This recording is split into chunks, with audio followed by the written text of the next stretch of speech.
Welcome back, everyone. I'm still Gabe, and I'm here to talk at you some more. Today, we're heading back into fake politics because it's easy to talk about. This one shouldn't be as long as the Tribune video from the while back, but I'm bad at predicting how long a video will be. So, let's get into the totally simple and not at all complicated legislative process of the United Nations of Iblis. First, we need to cover their national legislative bodies. So, in the Tribune video, it occurs to me that I never actually covered the function of the Tribune. Watching the video, you'd never know what the hell it exactly does. Well, let me rectify that right now.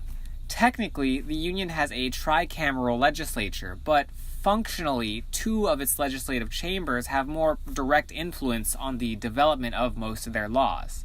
The three parts of its legislative body are as follows, from bottom to top: the Common House, the Upper House, and the Tribune. Now, what do any of these do, and what part do they play in the development of the Union's laws? We'll start with the Upper House. This is where all legislation is born and generally dies in the Union. The Upper House is composed of 133 representatives, 3 from each province in the Union, as well as one officer of the Tribune who serves as chairperson of the House. Each representative, except for the chairperson, serves on a 6-year term and can serve for a maximum of 5 full terms. Representatives must be at least 25 years old and must have been residents of the Union and their province for at least 5 of the last 8 consecutive years. Elections for representatives are held every other year, the election cycle through all 3 of the representatives, so at least a third of the Upper House is up for re-election on any given election year.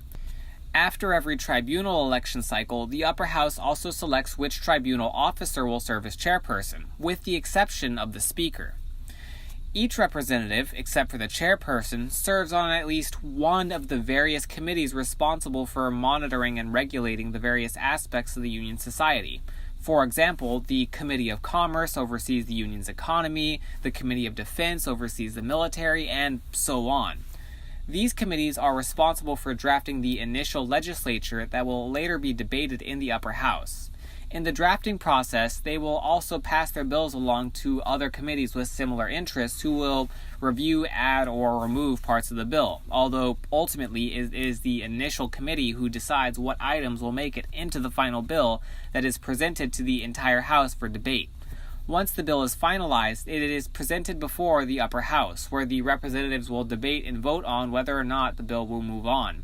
If the bill can receive a majority vote to move on, it has to pass the muster of 4 different political parties with their own interests. Then it is sent to the Common House. The Common House is an interesting body of the Union's government. It does not have much actual legislative power, but it does serve an important purpose. The Common House has 465 councillors, divided proportionally according to the population of each province. Each party in the Common House nominates and elects their own leader, and the leader of the party with the most representation in the Common House serves as High Councillor. The High Councillor chooses which legislation from the Upper House will be reviewed and how long it will be reviewed for. Councillors serve 3-year terms and are not restricted by term limits. Like representatives of the Upper House, councillors must be at least 25 years old and have lived in the district they represent for at least 5 of the last 8 consecutive years. It is the main job of the Common House to open the doors of the legislative process to the general public of the Union. Each bill that makes it through the voting process of the Upper House must be sent to the Common House first for a mandatory public hearing. While the High Councillor can select which bills will be heard and for how long, they must devote at least 6 hours worth of time to each bill. Ideally, this prevents disastrous legislation from being haphazardly rushed through the legislative process.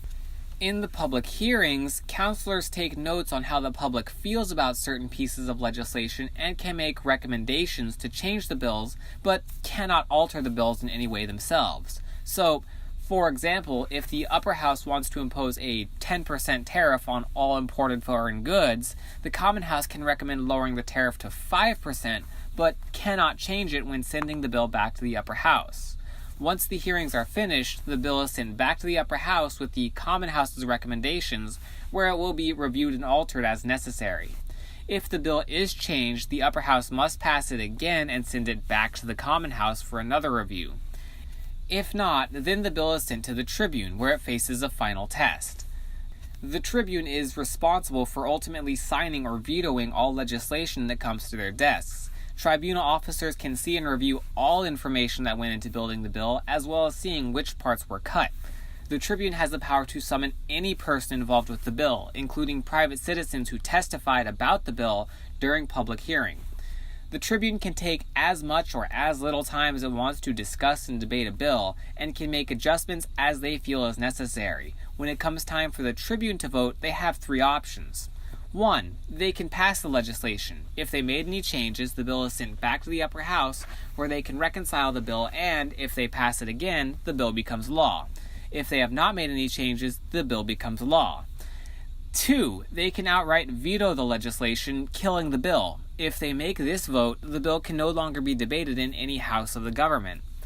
3. They can make a soft veto on the legislation, sending it back to the upper house for revision. If the upper house cannot pass a revised bill, at this point it is considered dead and can no longer be debated. Now, what if one of the officers of the Tribune wants to draft legislation? Can the Tribune start the legislative process? Technically, yes, they can. If an officer so desires, they can work together with the appropriate House committees to draft a legislative package that they will present to their peers in the Tribune first before it is sent to the lower chambers. The catch, however, is that the Tribune cannot vote to pass this legislation before it has a chance to be vetted by the lower chambers. It is more of a way to ensure the bill has the muster to pass the tribunal vote once it comes to that point. There is not, however, a fast track for legislation that lets it pass through without going through all 3 chambers of government. Of course, these are just general bills and whatnot. What about big things like, deciding on the country's budget for the next year or so? What if there's a huge societal shift that requires the country amend the tribunal constitution? What happens if the Eslands abandons their claims to some of the contested territory and the Union annexes a new province? What if 2 provinces decide to merge into one? What if another decides to split up? Man, I just came up with a lot of questions that I'm not sure I'm capable of answering, but I'll get the first 2 because those are relevant and easier to answer. So, with 4 political parties all competing for their own varied interests, the Union must certainly face a budget crisis more frequently than not, right? While not perfect, the Union's government can usually pull things together and keep itself from shutting down. Although the budget process begins in the upper house, the drafting process only involves 3 committees, the Committees of Commerce, Defense, and Education, referred to during this time as the Joint Budget Commission. When the initial budget is finished, instead of being sent to the Common House for public debate, it's sent instead directly to the Tribune. In their review, the Tribune will make their own adjustments and can summon the chairpersons of various committees to help them make these changes. Of course, the reality is more of a quid pro quo situation where the officers will summon a chairperson and see what they can get out of the upper house in return for making a budget more favorable for their committee, or province even. Anyway, once the Tribune finishes their budget, it is sent back to the Joint Budget Commission where they will reconcile differences between the 2 budgets and send it to the full upper house for a vote. If the budget can receive support from 80 representatives, or about 60% of the upper house, then it is sent to the Tribune for final approval, where it needs a simple majority vote in favor and the budget is passed for whatever term it's set for, usually between 4 and 6 years, so the representatives and officers can use it to buoy themselves in the upcoming elections. Does it work? On occasion, but that's not important right now. So, let's move on to the other question. Let's say there's some huge societal change that requires action from the government. Let's say that, as an example, slavery is suddenly really unpopular in the Union and it needs to be outlawed.